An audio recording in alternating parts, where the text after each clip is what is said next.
Hello everyone, Fosh Anime here, bringing you my spring wrap-up so far. I guess this is part 1, so I haven't seen all the shows that haven't ended yet, so I'm doing things a little differently than I did last time with these.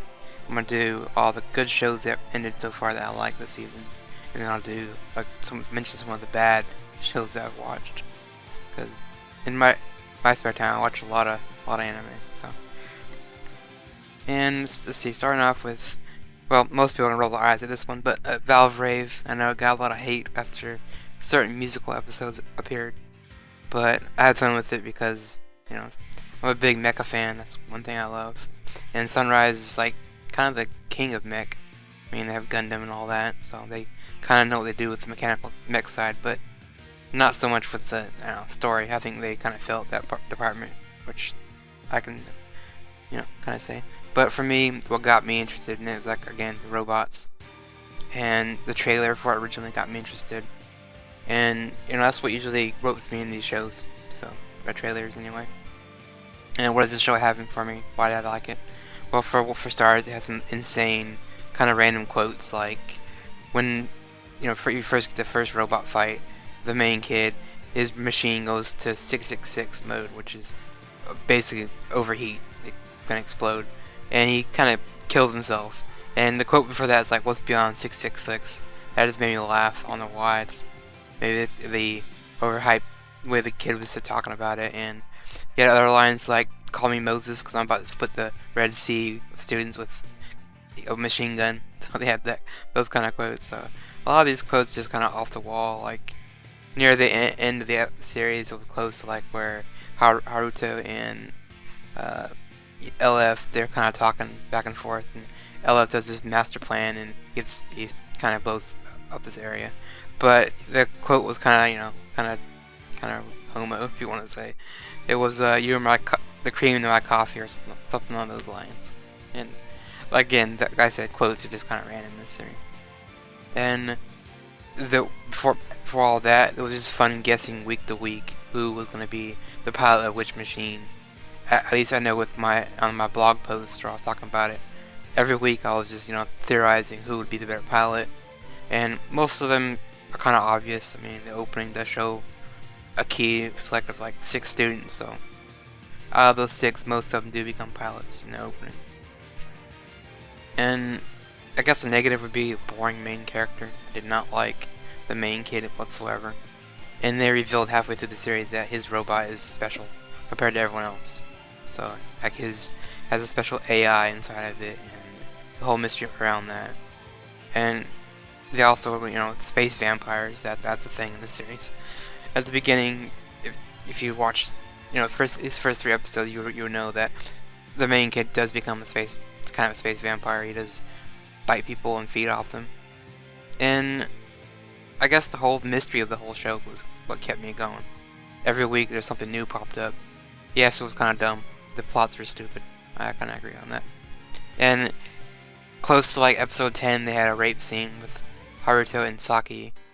At the time, he was taken over by his vampire spirit power, whatever you want to call it. And whatever. People will say she didn't struggle, she wanted it. You know, there's a lot of argument with that, and I can see both sides. And yeah, with her, Saki, I didn't like her. I still don't like her. I think she's not a very good character at all. She's an idol, and she kind of worries about that overall. Anything else, just no. And the last thing I'll mention, LF. He was a cool character. Even though he's a villain in the beginning, he kind of becomes like a, you know, kind of an ally to everyone in the series. And with the end of episode 13 or 12, I'm just, you know, curious what they're gonna do next season. I mean, they did show hints of what they're doing, and this season will be back. It'll come back in the fall, so more Valvrave. And next on my list is Maou-Sama, which, you know, was interesting series. I wasn't sure I was gonna like it because, you know, the whole feudal thing going back and forth to world has been done so many times. It's always like either gender bent Sengoku generals or vice versa, where you have a main guy going to that world, which is kind of a popular thing, I guess, in Japan. There's a lot of stories like that. But what caught me on this show is like episode 1 was like all this awesome action, just like, oh my god, this is so cool. And then the second half is all these characters go to Japan modern time, and it's like they kind of look different. You know, they're not these like the demon king. He's not this big demon king anymore. He's this average Japanese looking guy. He's just kind of skinny and doesn't. And they don't have no magic in the other world. That's what kind of made me laugh. And like episode, I think 2, when they reveal that this redhead girl is actually the hero of the other world, was this. They kind of caught me off guard. And I was watching it when we were watching it with my brother, and we both looked at each other like, are they really gonna say what they were thinking? And sure enough, they did, which was kind of interesting. But yeah, again, with this series, it was funny. It caught me off guard sometimes how much I actually laughed at the series, and how much of the stuff they kind of like, you know, paying rent, things like that. They kind of it's just funny to watch them like kind of almost not really funny, but I mean they did suffer a lot when they're in the human world. It's kind of funny. And like I said, they have their magic taken away almost, and they're basically humans. And with that, I had like the characters were great. And we had some great character moments. They added a new girl at the end, close to the end of the series, which kind of added a new dynamic. You know, almost a little bit of like almost a love square forming, not so much a triangle, because they made you think that anyway. And yeah. And so far as the fantasy stuff, the magic and stuff was really cool. When they would do like, when the city would be destroyed, Maou-Sama would go there and fix it with his power and would like reverse everything. And it was kind of neat watching that. And romance, you know, almost also some romance hints to this. I mean, Chiho likes Maou-Sama, but I feel almost like he's not wanting that right now. He's just trying to get through day-to-day life as a human. And especially if he has all these characters that want to kill him. He has the threat of like the people from the other world coming to kill him and take him out, something like that. So for me, I like the artwork in this series. And last thing I mentioned is Chiho. She was, you know, even though she does come off as annoying a little bit in the beginning, but she becomes interesting closer to the end of the series. And that's been like Maou-Sama. Next one is Snafu. I don't want to say the whole name of the show because it's kind of long. And this is Brain's Base. I didn't really mention the other companies because they're kind of small to me. And with Snafu, like the beginning, it's kind of funny at times. They have some really funny lines, you know, back and forth with the main cast, kind of bickering and arguing sometimes. And there's some odd romance love in there. I mean, we had I don't know her name, but she's orange hair. She kind of likes the main kid.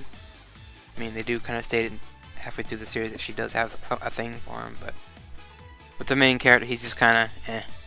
And speaking of the main character, I got this odd love-hate for him. I like him sometimes, but then sometimes I just don't like him.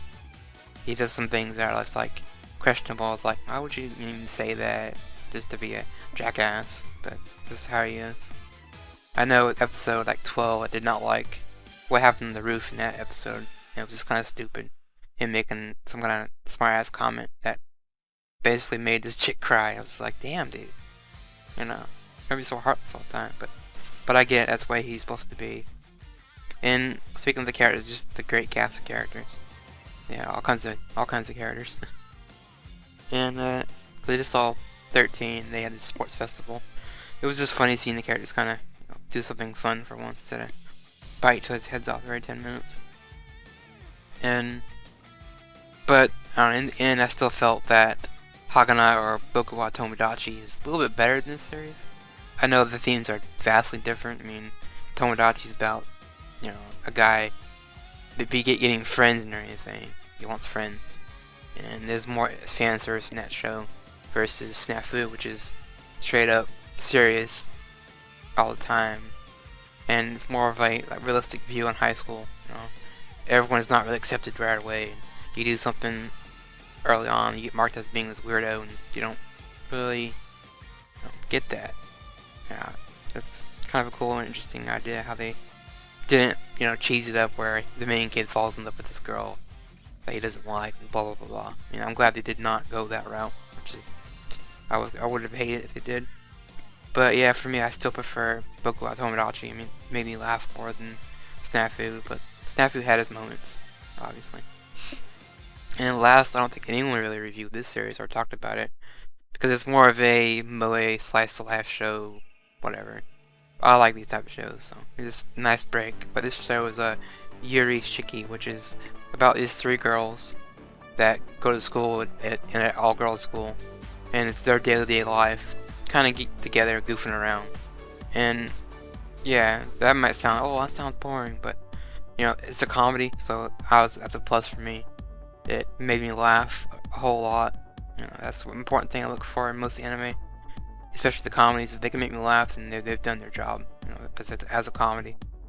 And we had, you know, 2 hyper characters in this. I don't know how to say her name, but I say it's Yukari and Yuzuko, which one of them has purple hair and one has pink hair, and both of them kind of goof around a lot to each other. The comedy's more based in puns, and I don't really know any specific puns that stick out, so I don't.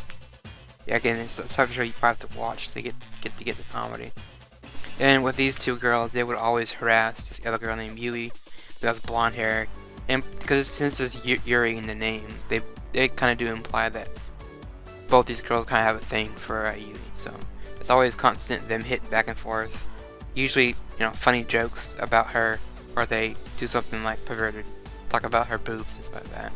Typical, I don't know, Yuri service, I guess you would call it.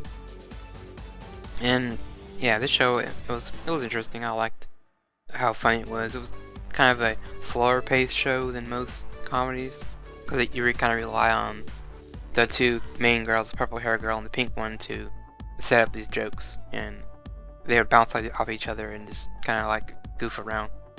And to me, that's what I kind of like with that show. And the artwork is not that amazing. I mean, they only really highlight the main characters. I mean, there's only 6 girls that are kind of focused on the whole entire series, while the background characters are just kind of like paper cutouts. They don't really highlight any of them at all. And yeah, for that series I wouldn't recommend it for anyone who doesn't like slow-paced comedy, but that's just me. And that's been so far the good of this season for me. And really no particular order which one I like. I mean, Valvrave's cool, but it wouldn't be the #1. It's got some okay moments. But for now, the bad so far, I've finished. I just finished Photokana, and it's by Madhouse, and that was, I don't know sure about that. It's supposed to be, if you've seen Agami SS or Agami SS Plus, it's kind of like that, but at the same time, it's not. Photokana relies on like 6 to 7 episodes for the main guy to fall in love with the main love interest for him. Then after that, they kind of like push her to the side, and it's broken down to like every other girl getting their own individual episode, but they get 1 episode, so it's like kind of, you don't get to have that real bonding between the main guy and the girl he's with. It kind of sucks. That's why I hated the show. There's not enough time to get every girl like their decent amount of time. And some of the arcs were kind of like, this is boring, put me to sleep. And they even gave, of course, the sister an episode, which I won't spoil on that. If you really want interested in it, then yeah. But there's a twist that everyone could see coming a mile away between the sister and the brother, so whatever. Next would be Red Data Girl, which kind of finished a little earlier than most of these shows, because they had a lot of pre-air episodes, which are like 480 low quality episodes. So technically the series has been finished for like a long time, but yeah, I waited for the high quality because it's from PA Works, and they're known for having like really nice artwork. You know, they've done like Another. They did a couple other shows. Mine slipped my mind. Like Tari Tari. Yeah, anyway, like Angel Beats, things like that. But for me, I was like, Red Data Girl was like more, to me, it was like more like really dumb girl, because it's just really dumb. Hell, I couldn't follow along with what's going on in the story, anything like that. So I just felt it bounced around way too much with the story. Because in the beginning you have the storyline supposed to be this shrine girl can't interfere with electronics because she's got some kind of spiritual power that interferes with it, and they go haywire. And basically she can, I guess, open another dimension which all these ghosts and spirits live, and she can see them and interact with them and stuff like that. And the main plot is her becoming this eventual spirit taking over her body eventually. But yeah, No, this is boring. I didn't like it. And the last show on this list is probably one that's gonna be like, oh well, I know why you watch that show. The Samurai Bride. I've seen season 1, so I was like, I might as well finish season 2. But like I said, with the last two other shows, this one really bored me. I found myself just like not caring towards the end at all. And yeah, so I was like, it put me to sleep. Not even the fan service could keep me interested in this show at all. And that's all I have to say about Samurai Bride.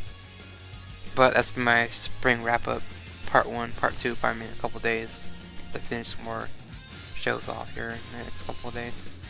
But anyway, thanks for listening. See ya.